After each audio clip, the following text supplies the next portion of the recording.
오늘 하나님께서 우리에게 주시는 말씀은 신명기 8장 11절에서 20절까지 말씀입니다. 신명기 8장 11절에서 20절까지 말씀, 생명의 삶은 126페이지에 있습니다. 다 찾으신 줄 알고 우리 교독으로 봉독하고 마지막 합독하도록 하겠습니다. 내가 오늘 내게 명하는 여호와의 명령과 법도와 규례를 지키지 아니하고 내 하나님 여호와를 잊어버리지 않도록 삼갈지어다.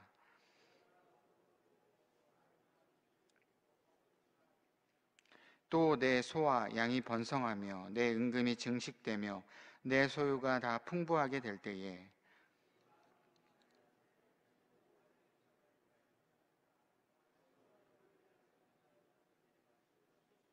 너를 인도하여 그 광대하고 위험한 광야 곧 불뱀과 정갈이 있고 물이 없는 건조한 땅을 지나게 하셨으며 또 너를 위하여 단단한 반석에서 물을 내셨으며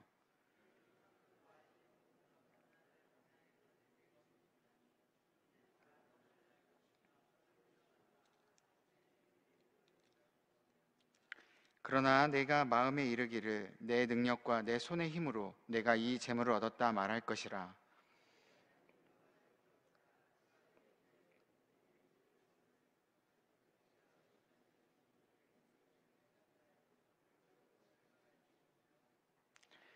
내가 만일 내 하나님 여호와를 잊어버리고 다른 신들을 따라 그들을 섬기며 그들에게 절하면 내가 너희에게 증거하노니 너희가 반드시 멸망할 것이라. 여호와께서 너희 앞에서 멸망시키신 민족들 같이 너희도 멸망하리니 이는 너희가 너희의 하나님 여호와의 소리를 청종하지 아니함이니라. 아멘. 오늘도 이렇게 새벽 예배에 나와서 하나님의 은혜를 사모하는 여러분들에게 오늘 하나님의 말씀의 은혜와 또 기도의 응답이 풍족히 임하기를 간절히 소망합니다. 우리가 어떤 사람을 기억한다라고 했을 때에 보통 그 사람의 분위기, 그리고 했던 말, 그리고 했던 행동들, 주로 분위기, 말, 그리고 행동 이런 것들을 보통 기억하기 마련입니다. 그 사람의 전체는 다 기억할 수 없는다고 할지라도 그 사람이 특정으로 했던 말이나 또 특정으로 지었던 어떤 분위기, 행동 이런 것들을 보통 기억하게 되는데요. 이렇게 했던 말이나 행동 그리고 그 분위기를 기억한다라는 거는 그 사람이 가지고 있는 중요한 포인트를 우리가 기억한다라고 생각해 볼 수 있습니다. 정말 이 사람이 무엇을 중요하게 생각하는가, 중요하게 이야기를 하는가, 그것을 우리가 기억한다라고 이야기를 할 수 있겠죠. 그래서 하나님을 우리가 기억한다라는 것도요, 하나님을 전체를 다 기억할 수는 없을지라도 하나님께서 하신 중요한 말씀, 그리고 하나님께서 어떤 것을 중요하게 생각하는지를 우리가 떠올려 보고 기억한다라고 했을 때, 하나님은 이것을 중요하게 포인트를 두시고 말씀을 하시는구나, 우리가 생각해 볼 수 있습니다. 하나님의 이미지를 그렇게 우리가 떠올려 본다라는 것이죠. 오늘 이 신명기 말씀은 모세를 통하여서 이스라엘 백성에게 주신 말씀인데, 중요한 건 이제 곧 있으면 이제 모세는 곧 하나님 품에 돌아가게 되고 이스라엘 백성들은 요단강을 건너서 가나안 땅으로 들어가게 됩니다. 그 가나안 땅에 이스라엘 백성들이 들어가게 되었을 때 이 하나님께서는 이스라엘 백성이 꼭 이것을 기억해야 된다라고 오늘 이야기를 해주고 있는 것이죠. 아주 중요한 포인트에 대한 말씀을 전해주면서 하나님을 기억하게끔, 하나님을 떠올리게끔 이스라엘 백성들에게 오늘 말씀해주고 있는 겁니다. 이스라엘 백성들이 생각했을 때, 하나님은 이것만큼은 하라고 하셨지 라고 떠올리게끔 중요하게 말씀하고 계신다라는 겁니다. 그래서 오늘 11절 말씀부터 보면은 마지막에 삼갈지어다라는 표현이 나옵니다. 이 삼갈지어다라는 뜻은요, 주의하다, 경계하다라는 의미를 가지고 있습니다. 앞으로 일어날 수 있는 그 결과들에 대해서 이스라엘 백성들이 스스로 내 자신을 스스로 주의하고 경계해야 된다라는 뜻이라는 것이죠. 그래서 지금 앞으로 이스라엘 백성들이 요단강을 건너갈 터인데, 앞으로 이 가나안 땅에 들어가게 되면 이스라엘 백성들이 자신을 스스로 주의하고 경계하라라고 하나님께서는 이야기를 해주고 있습니다. 이스라엘 백성들이 그러면 나중에 가나안 땅에 들어가서 무엇을 스스로 주의하고 경계해야 될까? 먼저 하나님을 잊지 말라라고 하나님께서는 말씀해 주고 계십니다. 어쩌면 내가 하나님을 잊어버릴까 봐, 이스라엘 백성들이 가나안 땅에 들어갔을 때 하나님을 잊어버릴까 봐 항상 주의하고 경계해야 된다라고 이야기를 해주고 있는 것이죠. 지금까지 신명기 앞부분에서 우리가 살펴보게 되면, 말씀을 우리가 보게 되면 레위기 때 하셨던 하나님의 여러 가지 규례와 명령, 그런 법도들을 하나님께서는 이스라엘 백성들에게 지키라고 말씀을 하셨습니다. 그런데 오늘 본문은 그 규례와 법도를 더 뛰어넘어서 아예 하나님을 잊어버리지 말라라고 말씀하고 있다라는 것이죠. 그것도 한 번 말씀한 것이 아니라 반복적으로 말씀하고 계십니다. 오늘 본문에서만 하나님을 잊어버리지 말라라고 3번이나 말씀하고 계십니다. 11절에도 나와 있고요, 14절에도 나와 있고 19절, 이렇게 총 3번이나 말씀하고 계시는데, 이거를 오늘 본문 말고 신명기 본문 전체로 넓혀서 보게 되면 하나님과 하나님께서 하신 그 일을 잊어버리지 말라라고 말한 본문까지 다 합쳐서 살펴보게 되면 총 8번이 넘게 됩니다. 하나님께서 이렇게 반복적으로 어쩌면 규례를 지켜라, 법도를 지켜라, 이렇게 이야기하는 것을 뛰어넘어서 왜 하나님을 잊어버리지 말라라고 이렇게 반복적으로 8번이나 이야기를 하셨을까? 하나님을 잊어버리지 말라라고 왜 내 자신을 경계하면서까지, 주의하면서까지 이렇게 말씀하셨을까? 한번 궁금증이 들 수 있습니다. 먼저 왜 이렇게 말씀을 하셨냐면, 먼저는 우리가 부유하게 된 그 환경, 우리가 부유하게 되었을 때, 우리가 가진 소유가 많았을 때 우리가 하나님을 잊어버리기 쉽다라는 것이죠. 오늘 11절 이후에 넘어서 12절에 보면 이렇게 나와 있습니다. 내가 먹어서 배부르고 아름다운 집을 짓고 거주하게 되며, 또 13절까지 보게 되면 또 내 소와 양이 번성하며 내 은금이 증식하며 내 소유가 다 풍부하게 될 때에, 지금 환경을 이야기해 주고 있는데 내가 가지고 있는 소유, 가지고 있는 것들이 많은 그 환경을, 부유하게 된 환경을 이야기하고 있다는 것이죠. 이스라엘 백성들이 가나안 땅에 들어갔을 때에 그 젖과 꿀이 흐르는 그 땅은 가축을 많이 소유하게 될 수 있는 환경이고요, 그 소유가 굉장히 풍성하게 될 수 있는 환경이 됩니다. 그렇게 됐을 때에 이스라엘 백성들은 하나님을 잊어버리기 쉬운 환경이 될 수 있다는 것이죠. 이것을 오늘 말씀에서는 교만하다라고 이야기를 해주고 있습니다. 내가 부유한 환경이 됐을 때 하나님을 잊어버리는 것, 이것이 교만하다라고 이야기를 해주고 있는 것이죠. 14절에 이렇게 나와 있습니다. 내 마음이 교만하여 내 하나님 여호와를 잊어버릴까 염려하노라.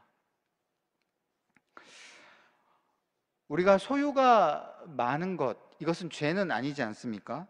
그런데 소유가 많은 것과 왜 하나님을 잊어버리기 쉬운 것, 이게 어떻게 보면은 도대체 왜 큰 죄가 될까? 어떻게 보면 이 교만한 것을 우리가 살펴봤을 때에, 우리가 부활절 전에 우리가 고난주간 때도 죽음에 이르는 7가지 죄에서 우리 교만을 살펴봤듯이, 나의 소유가 풍족하게 될 때에 이것을 주신 이가 우리가 보통 하나님이라고 생각을 해야 되는데, 우리가 소유가 많게 되면 지금 우리가 가지고 있는 이 소유가 하나님이 주신 것이라고 생각하지 않게 된다라는 것입니다. 이것이 문제라는 것이죠. 나의 노력, 그리고 나의 능력으로 인하여서 지금 내가 가지고 있는 소유가 나타난 것처럼 착각하기 쉽다라는 것입니다. 이것은 나의 모습을 통하여서 하나님이 드러나지 않다라는 것이죠. 그래서 우리에게 이 소유가 풍족하게 될 때에 눈에 보이지 않는 하나님을 잊어버리는 그런 교만이 나타나게 된다는 겁니다. 지금 나에게 있는 소유가 오히려 하나님을 생각하게 되는 그런 매개체가 되어야 하는데 그렇지 않다라는 것이죠. 우리가 하나님을 보면서 나의 만족감이 드러나야 되는데 오히려 나의 소유를 보면서 나의 만족감이 나타나게 된다는 겁니다. 내가 이만큼 쌓았기 때문에, 내가 이만큼 노력으로 나의 이 소유가 나타났다라고 착각하니까 이 소유를 바라보면서 만족감이 나타난다는 것이죠. 또 하나님으로 인하여서 나의 안정감이 찾아와야 되는데 이 소유를 보면서 심리적인 안정감이 찾아온다라는 겁니다. 이 소유가 나를 지켜줄 것 같은 그러한 안정감, 그것이 찾아온다라는 것이죠. 왜냐하면 이 소유가 나의 노력으로 이루어진 것처럼 느껴지고 내 것이라고 생각하는 그 이면이 내 마음속 깊은 곳에서 깔려 있다라는 겁니다. 그렇게 되면 우리가 하나님을 잊어버리기 쉽다라는 것이죠. 내가 교만하지 않기 위해서는 나의 소유를 바라보면서 내 것이 아니라, 그리고 나의 노력으로 이것이 이루어진 게 아니라 하나님께서 주신 것이고 하나님이 나에게 이렇게 이루어 주셨다라고 생각할 때에 우리는 교만에 빠지지 않는다라는 겁니다.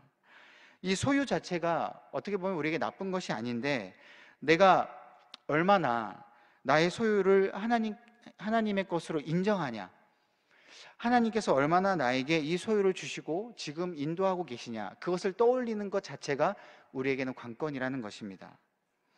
그래서 내가 가지고 있는 소유는 나의 이 풍족한 위치를 떠올리게 되고, 그러한 나의 위치와 나의 만족감을 나타나게 되는 그런 매개체가 되어서는 안 된다라는 것이죠. 오히려 이 소유를 바라보면서 이 소유의 원천이 하나님으로부터 왔다라는 것을 떠올리는 그러한 매개체가 되어야 된다라는 겁니다. 그래서 하나님께서는 내게 주어진 이 소유가 하나님을 떠올리는 매개체가 되기를 원하셨습니다. 그래서 하나님께서 우리에게 말씀하신 것은 이 소유가 없기 전의 상황을 기억하라라는 것이죠. 오늘 14절 하반절부터 16절 상반절까지 이렇게 나와 있습니다. 여호와는 너를 애굽 땅 종되었던 집에서 이끌어내시고 너를 인도하여 그 광대하고 위험한 광야 곧 불뱀과 정갈이 있고 물이 없는 건조한 땅을 지나게 하셨으며, 또 너를 위하여 단단한 반석에서 물을 내셨으며 내 조상들도 알지 못하던 만나를 광야에서 내게 먹이셨나니, 이렇게 말씀하고 계십니다. 그러니까 애굽에서 지금 종되었던 이스라엘 백성들을 하나님께서 인도해 내셨는데, 문제는 하나님께서 나에게 바로 굉장히 풍족한 소유를 줄 줄 알았는데 그게 아니라 안 주셨다라는 것이죠. 하나님께서 나를 분명히 애굽에서 인도해 주셨는데 나에게 주어진 환경은 지금 당장 물도 없는 광야, 그리고 불뱀과 정갈이 있는 그 광야, 그리고 때에 딱 맞게끔만 주시는 그 만나를 주시는 그러한 환경이었다라는 겁니다. 우리는 소유가 풍족하기 전에 이러한 환경을 기억해야 된다라는 것이죠. 내가 풍족하지 않았을 때 하나님이 과연 나를 어떻게 인도하셨냐 떠올려 보면 딱 나에게 죽지 않을 정도로 알맞게 주시는 그 물, 알맞게 주시는 그 만나, 어쩌면 하나님이 나를 그 소유가 없게 적절한 그 만나와 물을 주셔서 인도하신 것이 우리에게는 굉장히 축복이다라는 것입니다. 이것을 진짜 축복이라고 하나님께서 16절 하반절에 이렇게 말씀하고 계시죠. 이는 다 너를 낮추시며 너를 시험하사 마침내 내게 복을 주려 하심이었노라. 나의 소유가 공고함으로 내가 낮아지고 나에게 있는 그 조그만 소유를 통하여서 이 소유는 하나님께로부터 온 소유구나 라고 깨닫는 것이 우리에게 진짜 축복이라는 것입니다. 단순한 고난이 나에게 축복이 아니라 하나님께서 주신 소유의 그 중요성을 깨닫는 것, 그것 자체가 우리에게 진짜 축복이다라는 것이죠. 이스라엘 백성들은 이 광야 생활을 통하여서 하나님께서 주시는 그 매일의 은혜를 광야 가운데 누렸습니다. 그 광야에서 누린 그 매일의 은혜는요, 나중에 가나안 땅에 들어갔을 때 젖과 꿀이 흐르고 굉장히 풍족한 소유를 누렸을 때에 이 풍족한 소유는 광야에서 하나님께서 우리에게 주셨던 그 매일의 그 은혜처럼 이 소유의 원천은 하나님께로부터 온 거구나 라는 것을 훈련하는 그 좋은 기회였다라는 것입니다. 그런데 이스라엘 백성들은 그 기회를 잊어버리고 생각지 못했다라는 것이죠. 여러분, 우리의 소유의 원천은 하나님이 되신 줄 믿으시기 바랍니다. 우리가 이것을 깨닫게 되면 우리는 소유에 집착하지 않고요, 우리가 하나님 앞에 나아가고 하나님께 오히려 집착하게 되어 있습니다. 하나님이 나의 소유의 원천이고 나의 능력의 원천이자 나의 힘의 원천을 깨닫기 때문입니다. 이 진리는 우리가 소유를 풍족히 받고 나서도 우리가 그것을 잊지 않는 데에 중요한 포인트가 있습니다. 어린아이도 보면요, 부모님으로부터 장난감을 받을 줄 알고, 부모님으로부터 과자를 얻을 줄 알고, 부모님으로부터 무엇을 얻을 줄 압니다. 그런데 문제는 그걸 얻고 나서 부모님을 잊어버리고 부모님의 말씀을 생각하지 않고 그것을 자기 마음대로 행동하는 것에 문제가 있다는 것이죠. 이후 이스라엘 백성들이 이 가나안 땅에 들어가서 가나안 백성과 똑같이 이방신을 섬겼습니다. 그 이유는 가나안 백성이 가지고 있는 그 소유의 원천, 그 젖과 꿀이 흐르는 그 소유의 원천이 바로 가나안 백성이 하는 그 행동에서 이방신을 그 섬기는 데서 나왔다라고 이 이스라엘 백성들은 착각했기 때문이라는 것이죠. 이스라엘 백성이 하나님을 잊어버리고 이방신에서 소유가 나온 것으로 착각했기 때문에 하나님께서는 무서운 경고를 하고 계신다라는 겁니다. 오늘 20절에 이렇게 나와 있습니다. 여호와께서 너희 앞에서 멸망시키신 그 민족들 같이 너희도 멸망하리니 이는 너희가 너희 하나님 여호와의 소리를 청종하지 아니함이니라. 하나님께서 이스라엘 백성을 통하여서요, 가나안 백성을 쫓아내버리신 것처럼 이스라엘 백성도 다른 나라를 통하여서, 다른 이방 나라를 통하여서 하나님을 잊어버리고 그 소유의 원천이 이방신이라고 계속 섬기고 나아간다면 그렇게 쫓김을 받는다라는 것이죠. 우리가 하나님을 잊어버리는 교만이 있게 된다면 여러분, 이 이스라엘 백성처럼 우리도 우리의 소유를 빼앗기게 되고 우리의 소유를 그 얻게 했던 모든 원인들이 다 제거되어서 오히려 내가 이것들로 인하여서 고통을 받게 되는 상황에 직면하게 된다라는 겁니다. 여러분, 우리가 하나님을 잊어버리고 혹시 우리가 소유에 대해서 만족하지 못하고 계속 다른 것으로부터 소유를 얻게끔 하기 위해서 그렇게 노력을 하고 찾고 있으십니까? 그런데 우리가 기억해야 됩니다.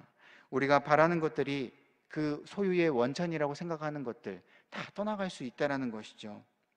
이 소유가 나중에 우리를 다 배반하게 되고 우리를 다 떠나가게 된다는 겁니다. 우리에게 더욱 소유가 없었던 그때에 하나님께서 우리를 어떻게 인도하셨는지, 그 광야 가운데 하나님께서 나를 어떻게 먹여 살리셨는지 우리가 때에 알맞은 그 소유를 우리가 바라보면서 우리가 하나님을 기억해야 된다는 것이죠. 또한 지금 우리가 소유가 없어서 혹시 고난의 길을 걷고 계십니까? 그렇다면 추후 하나님께서 소유의 그 풍족함을 통하여서 깨닫게 하실 그 하나님의 은혜를 우리가 기억하면서 이 시기를 기대하시기를 간절히 바라겠습니다. 이 기억은 우리가 현재만을 바라보고 살아가게끔 하지 않고요, 하나님께서 주실 그리고 그 순종함을 통하여서 하나님의 나라 가운데 이루어 가실 그 받을 복을 우리가 누리며 사는 그런 기억이 될 줄 간절히 소망합니다. 기도하겠습니다. 하나님, 우리에게 주신 소유를 통하여서 우리가 주님을 기억하길 원합니다. 나에게 소유가 없었던 그때를 우리가 기억하며 하나님의 인도하심에 우리가 감사하길 원하고 앞으로 하나님께서 주실 그 은혜를 더욱더 기대하며 우리가 소유에 집착하기보다는 하나님께 집중할 수 있는 그러한 넉넉한 하나님의 마음을 품는 그러한 진짜 부자 될 수 있도록 우리를 축복하여 주옵소서. 지금 우리가 걷고 있는 이 광야와 같은 때에 알맞는 그런 조그만 그 소유를 통하여서 우리가 하나님을 바라볼 수 있는 기회를 주심에 우리가 진짜 축복임을 깨닫게 하여 주옵소서. 하나님을 기억하는 이 순간을 우리가 스스로 자랑스럽게 생각하고 소유가 없음에 오히려 힘들어하고 경계하는 것보다 하나님을 바라보지 못한 우리 자신을 늘 경계하여 진짜 축복이 무엇인지 날마다 깨닫게 하여 주옵소서. 하나님, 우리 교회를 위해서 기도합니다. 우리 원로 목사님 무엇보다 영육간의 강건함으로 주님께서 붙들어 주시고 이후에 사역 가운데 있어서도 하나님의 더욱더 큰 능력이 드러날 수 있도록 주님 축복하여 주옵소서. 또 우리 담임 목사님 성령의 충만함으로 덧입혀 주시고 이 교회를 인도하여 나아갈 때에 정말 부족함 없도록 주님의 말씀의 두루마를 덧입혀 주시고 더욱더 영육간에 곤비치 않도록 하나님의 성령의 은혜와 그 사랑이 충만하도록 주님께서 붙들어 주옵소서. 하나님, 이 시간 정성껏 드린 예물을 드린 손길이 있습니다. 마리아의 향유옥합을 깨뜨려 주님을 섬긴 것처럼 그렇게 주님 앞에 드리오니 주님께서 기쁘게 받아주시고, 소유에 매여 있지 않고 주님 앞에 모든 것을 다 드리오니 주님께 드린 것보다 100배, 1000배 이상으로 채워주시며 하나님의 나라를 세워가는 데에 같이 기쁨을 누리며 나아가는 우리 드린 손길 되도록 역사하여 주옵소서. 이 모든 말씀 믿사오며 거룩하신 예수님의 이름으로 간절히 기도하옵나이다. 아멘.